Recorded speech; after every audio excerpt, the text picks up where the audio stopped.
पुची angel case.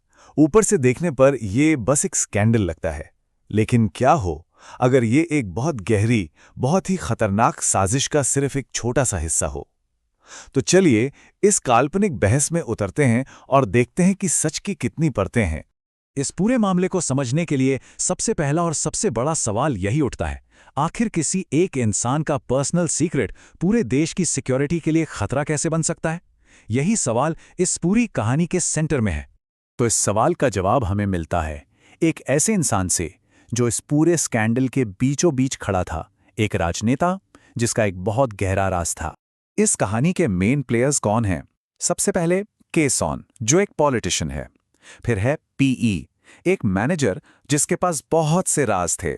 CM, एक Chinese mafia group. JR, एक journalist जो सच की तलाश में है। और पीआर, एक पुलिस अफसर जो सच के रास्ते में खड़ा। सोचिए, के सॉन एक पूर्व प्रधानमंत्री का बेटा, उसका पूरा करियर बस एक धागे से लटका हुआ है। क्यों? क्योंकि उसका नाम पुची एंजल स्कैंडल से जुड़ा था। अगर ये बात बाहर आ गई तो सब कुछ खत्म। तो उसका एक ही मकसद था, इस राज को किसी भी कीमत पर दबाए रखना। और फिर कहानी में आता है जबरदस्त ट्विस्ट। जो मुख्य गवाह था पीई, जिसके पास सारे क्लाइंट्स के राज थे, उसकी मौत हो जाती है। ऑफिशियल रिपोर्ट कहती है ये एक सुसाइड है, लेकिन सच तो कुछ और ही था।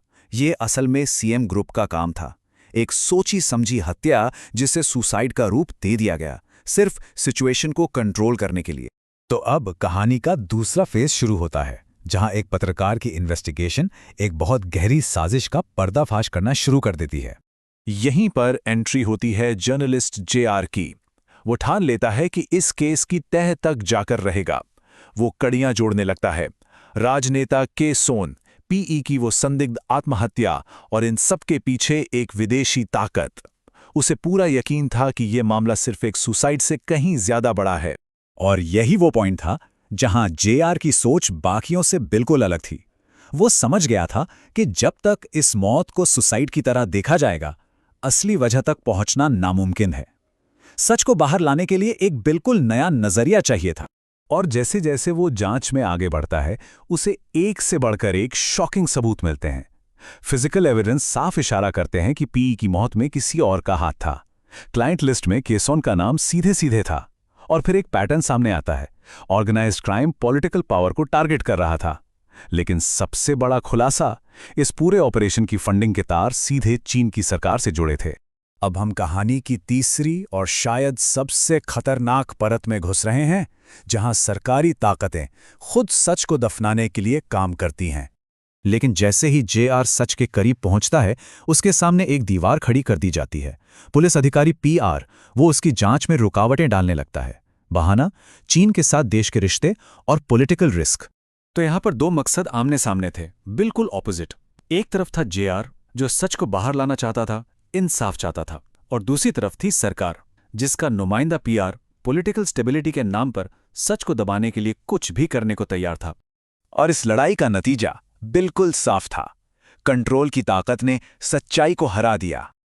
और फिर एक पैटर्न बिल्कुल साफ दिखने लगता है, सबको चुप कराने का पैटर्न। सबसे पहले पीई की मौत, ताकि मुख्य गवाह हमेशा के लिए खामोश हो जाए। फिर जब जर्नलिस्ट जेआर सच के बहुत करीब पहुंच गया, तो उसे भी मार दिया गया और उसकी मौत को भी सुसाइड का रूप दे दिया गया। मकसद बिल्कुल साफ था, इन्वेस्टिगेशन को हमेशा के लिए बंद कर देना। तो चलिए अब इस पूरी पहेली के आखिरी और सबसे बड़े पीस को देखते हैं कि ये पूरा ऑपरेशन असल में था क्या। ये जो कुछ भी हो रहा था, वो एक बहुत सोची समझी हनी पॉट स्ट्रैटेजी का हिस्सा था।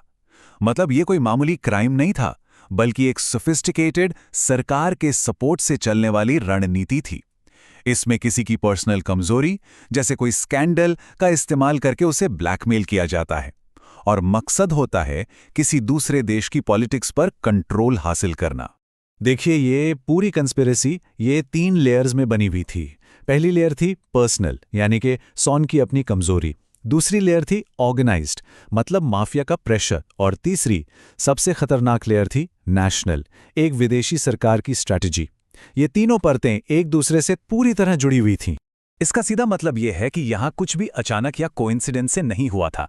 हर घटना, हर किरदार की कमजोरी एक बड़े स्ट्रेटेजिक गेम में हथियार की तरह इस्तेमाल की गई।